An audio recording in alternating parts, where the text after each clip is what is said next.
Welcome to The Explainer. Today, we are cutting through all the noise, all the arguments, and all the headlines to answer one pretty simple question. Which type of car is actually cheaper to own over 5 years? We're just going to follow the money. This debate is absolutely everywhere. On one side, you've got the clean, quiet, super tech-forward electric vehicle. And on the other, you have the powerful, familiar, and, proven gas-powered car. It really gets framed as the future versus the present. But what happens when you strip away all the emotion, all the brand loyalty, and just look at the hard numbers? What's the real financial story? Which one is actually going to leave more money in your pocket after 5 years of driving it? Well, to find out, we're staging a showdown between two extremely popular rivals in the exact same class. In the electric corner, we have the Tesla Model 3, and in the gasoline corner, the BMW 330i. And as you can see here, their starting prices are actually surprisingly close, which really sets the stage for a tight race.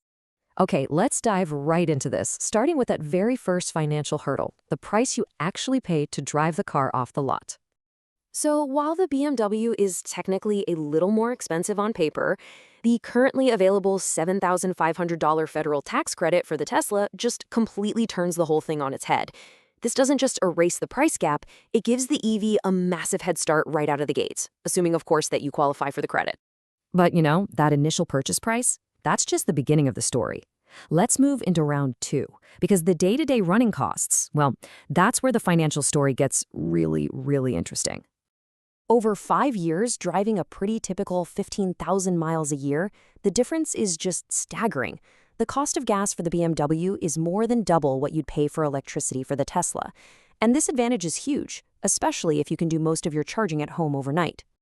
And here's where the way these cars are built really starts to impact your wallet. I mean, the EV is just a less complex machine. You've got no oil changes, no spark plugs, and brakes that last way longer because of regenerative braking. All that adds up to significantly lower maintenance costs. All right, now we get into the slightly murkier waters of long-term costs, the stuff that a lot of us tend to overlook when we're at the dealership. I'm talking about depreciation, how much value your car loses, and of course, insurance. This right here shows a major shift in the car market. Contrary to some of those early fears about EV value, the Tesla is now projected to hold its value much better. Over 5 years, it loses over $8,000 less than the BMW.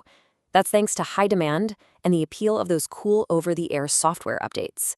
However, it's not a clean sweep. This is the one category where the gas car clearly wins.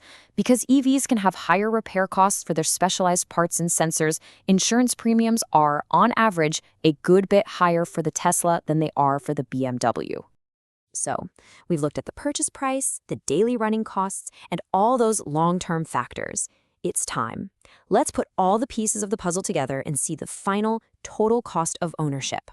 So, when you combine every single expense over 5 years, from that initial tax credit to every gallon of gas or kilowatt hour of electricity, all the way to that final insurance payment and the car's remaining value, the complete financial picture becomes crystal clear.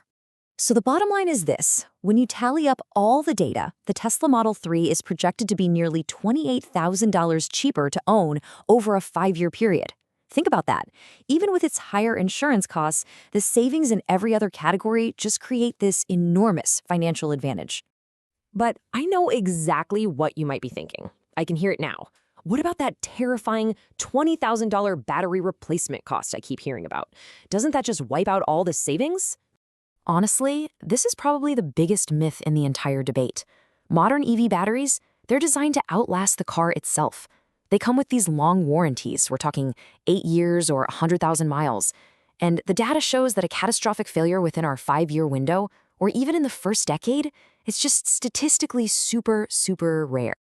So let's boil all this data down to what it actually means for you and maybe your next car buying decision. Of course, this math isn't a one-size-fits-all kind of deal. The EV advantage is absolutely strongest for typical drivers who can charge at home. If you have to rely entirely on expensive public chargers, or you barely drive, or you happen to live somewhere with uniquely cheap gas and pricey electricity, these numbers can definitely shift around. But for the vast majority of people, the data is pretty clear. The financial argument is no longer a barrier to going electric. In fact, in a lot of cases, it's now the biggest reason to make this switch. So, with the cost question settled, the decision is about so much more than just money.